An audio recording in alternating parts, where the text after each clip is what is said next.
This experiment demonstrates Boyle's law. All you need is a 50 ml new plastic syringe and a balloon. Cut the balloon and tie a knot to make a small baby balloon.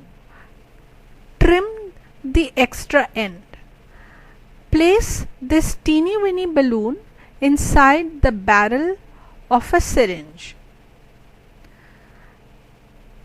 Make sure there is enough space for the balloon to expand. Now close the mouth of the syringe with a finger and push in the plunger.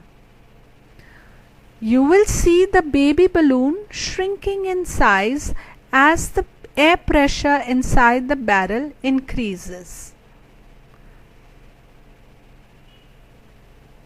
Now slowly pull the plunger out.